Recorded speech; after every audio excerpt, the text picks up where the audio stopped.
Clouds, what's up, my peoples?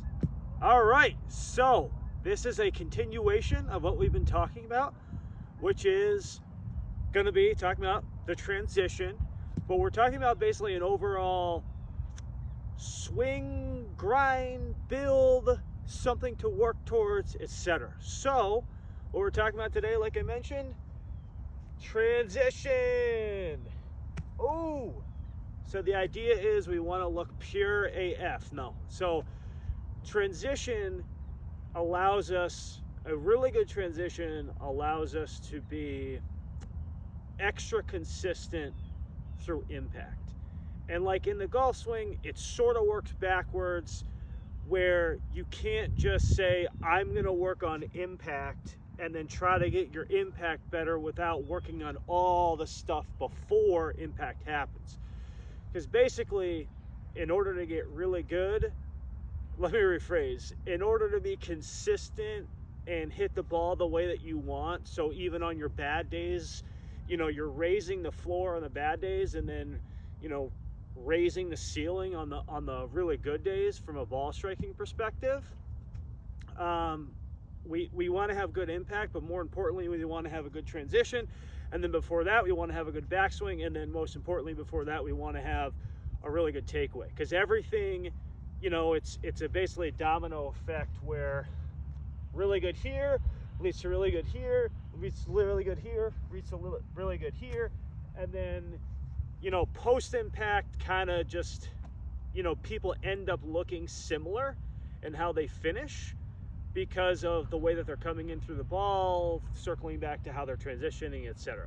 Also, it's maybe 40 degrees out right now, so golf is sort of like the NFT space where you either grind or you don't survive, so it's all about grinding. So what's up? Here we are. All right, so talking about transition, right? We've gotten our takeaway, and just a little refresher, right? In our takeaway, you might see a lot of, I don't know if this is as on trend as it was, but we're, a lot of magazines or a lot of instructors might talk about width, right? Oh, they, maintain the width. If you hear Paul Azinger on commentary, it's like, oh, he gets really narrow through the ball. I mean, it all varies depending on the player, et cetera, et cetera. A lot of really top-notch ball strikers, if you see them, they're not coming through the ball like this, right? There's a lot of looseness. There's some slack in the arms. Some of the best ball strikers in the world, Brooks Koepka, for example, being one of them, his iron play is the reason why he won and went on that major stretch. I mean, you look at the stats, it was because of irons, and then everything else more or less fell secondary, which is not normally typical when you go on a major run. It's kind of all the above, and you're making a lot of putts, where he did at the time make a lot of putts, but it was really because the ball striking, namely iron play, was so superior, which is why we're focusing on, really good impact, really good consistency. And then, as I mentioned in a couple of videos before, a lot of it has to do with really stellar and consistent iron play. So anyway, you might see, they talk about width, but here's the thing. If there's any amount of tension or, extremeness, it's really hard to maintain, right? So at some point, you probably can't maintain the same level of extreme. So our idea is, which is sort of the theme that we've talked about, is generally being neutral. So that, the more neutral, maybe with a slight bias here or there, where it could be, hey, I want to play a draw. Well, you're going to be slightly biased to either set up for a draw, hit for a draw, swing path to the draw, etc. So, but the idea is you start from a baseline, and the baseline is neutral. And if you're neutral, it's a lot easier to decide if you want to play, one shot. I mean, a lot of really good ball strikers. Recently, Tony Finau, I mean, he plays a fade, but a lot of his positions are neutral. So it's not necessarily draw or fade bias per se, where, for example, Dustin Johnson, he he got amazing. Not that he wasn't before, but he really started to win and come on when he was playing a fade because of all his dynamics. So if you have a shut face at the top with a flexed wrist and you don't have a lot of depth, and you rotate well and you can shallow out the club, etc., you're generally going to be better off playing a fade because you have very little face rotation through the ball. So you're using, you know, your own personal optimal mix. And in his case, it was crazy rotation in positions where it was easier for him to not try to, you know, rotate the face as much through the ball, which is what is required through the ball when you're playing a draw. But just in general, that's kind of what we're looking at. So anyway, circling back to it, in the takeaway, you know, we've got here, I didn't mention in that video, but it's important that yes, you do have width, but you don't want to be, you know, extreme or try to like reach. Okay, everything should stay pretty neutral, pretty close, and feel pretty, you know, pretty tension free, right? So we're down the line, we got our takeaway. I'm calling this section the backswing, and again here we're back, this club slightly outside, pretty neutral, maybe a little close, but I would stick with neutral. You don't want it like this. It's you know, slightly closed, which just is, you know, right off the ball, no movement. Right arm above the left arm's pretty much in. Kind of natural shoulder turn, turning up. And again here, this leg almost, you hit this leg. And if you're right side loaded, you don't feel extra turn, you're not resisting, you know, turning back. It's just kind of natural. And then you should feel a lot of space. You know, your chest and your arms are still pretty matched up. You're not way pulled back. You know, everything's pretty matched up and in front. And then the club should sort of just naturally kind of push up. Now, depending on your ability, your body dynamics, maybe it, you know, goes a little back, maybe it goes a little forward. Ideally, you know, if you want to look at a point on the mirror, and it really helps better on video, but you know, when they talk about depth in the swing, you have a Rory who's way back here. And it really has to do with how far the club is behind his shoulder or how far in front. So you have one of the most extreme versions, which is Matt Wolff. Another, not quite as obviously extreme, but as, you know, a really good example would be Brooks, where the club is so far in front, but his elbow is pinned in. I mean, I've tried to get into that position. It's really hard. My natural sort of the way the club sets is a little bit more neutral, maybe slightly deep, where, you know, a lot of people probably could benefit from being slightly more, you know, in line with the shoulder or slightly behind rather than really in front. Often if you're naturally really in front and you can get the, you know, to move in but still move vertical and get your hands a little bit deeper, you know, maybe in line with the shoulder.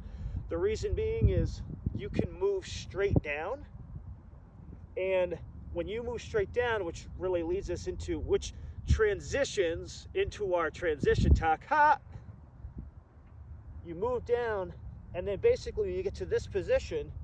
You know, I'm not shooting my clubs off at the hand, which at the ball, which I think a lot of players tend to do, is, oh, I got to get to the ball, or I have to rotate, right? But anyway, so let's say we're here, right? And I would say this is probably pretty neutral, okay? It's okay if your club is slightly down, that's okay. I mean, it's just the feeling of up and then loop. So in the transition, that's, if we basically already don't do this, then that's the feeling that we want. And if you are somebody who goes like this and up, this feeling here, meaning the left top of the left hand almost pointing slightly to the ground and slightly high, that's going to be extremely foreign to you. So in transition, since we have our takeaway, Now we have our backswing. Right up here, I feel max tension. So my hands aren't, I don't feel like I'm not, excessive in where my hands are, but I feel pretty wound up in here. This is where my weight is. I probably turn my hips a little bit more than what most people would recommend, but I've tried to not do that, and it doesn't really work out for me, so I've sort of just, dealt with it. So here I feel a ton of tension. So basically what I'm trying to do now, right, is I want to do basically a body flex is what I would call it. Lots of people are saying hip bump. So we're here, right? My definition of a hip bump would be this, right? Okay, so the premise behind that is, okay, get your weight on your left side really early. But what that does is that immediately stunts rotation. So this is a bad Band-Aid fix for trying to not hit the ball fat. And what happens is, you're here, if you hip bump or move forward, it automatically steepens you and it stunts rotation. So the way that body dynamics work, right? If you're going in the backswing, if you notice here, right? This hip is kind of up. It's moved up a little bit. So my first move of the body flex is just as it sounds. You're moving lower on the ball, and kind of naturally, the club might stay where it is, maybe it comes down, but what you want to try to do is body flex. Don't try to hold or pull down the club, just kind of stay where it is, body flex, and then from here, everything sort of sets when it comes to, having the club shallow out, etc. You flex, and from here, that's where you can really deliver the club. So if you could get into this position, you're a goddamn boss. You're going on the PGA Tour, right? Bent right arm, hips are rotated. Look at this. My butt stays on the butt line, right? Now I have complete freedom for me to continually move the club. My wrists are gonna supinate and keep the face square really early, okay? And all that stems from a good transition, which stems from a good backswing, which stems from a good takeaway. So from the front end here, right? It's nothing, remember, nothing is extreme in the golf swing. So you're not, moving down, but it's gonna feel weird because you're like, oh, I'm gonna hit the ball fat. So basically I have my lead pelvis extended up, okay? My first move, all the weight, I am not moving to my left side. I'm gonna let rotation move to my left side, but I'm not gonna manually do it, right? Body flex, you kind of stay weight loaded on the right side, and then from here, you let your hands fall, right? You let your hands fall. So, okay, so that basically, if you coil and backswing correctly, the flex opens you up and sets you to rotate forward without you trying to rotate forward. So the more rotational you are and the better position you are here, the easier it is for you to naturally have your hands and arms and club drop behind you, right? Without trying to push manually, because this is an impossible position. When they talk about being stuck, Rory, for example, Rory's basically stuck. The reason why no one can repeat what Rory's moves are is because no one can rotate like Rory. Because Rory basically rotates out of being stuck. Otherwise, for the mere mortal, aka everybody else, they'd hit the ball fat, hit hooks, etc., which is most likely why he runs into issues on the shorter clubs, or did. It looks like he's fixed that, but he runs into issues on the shorter clubs because it's a shorter swing, so he can't rotate out and he doesn't have as much time. It's also the reason why he, nails the ball on his type of frame with 190 ball speed, in the fairway consistently, which is also, inhuman from that perspective. But anyway, yeah, that's what we're gonna work on. So takeaway, right? Backswing, tension. You know, you're feeling tension. I'm right side loaded. Transition. Everything moves down. Body flex. You don't really have to think much about your hands. It's basically a body flex. But I want you to stay, I don't want you to resist moving forward, and I don't want you to try holding back. From your top position, body flex, body flex. So it's a slight flex in your knees. You should feel your butt moving, you know, back. Body flex. And you can see any fantastic ball striker, they do that move. Look at Tiger back in his day.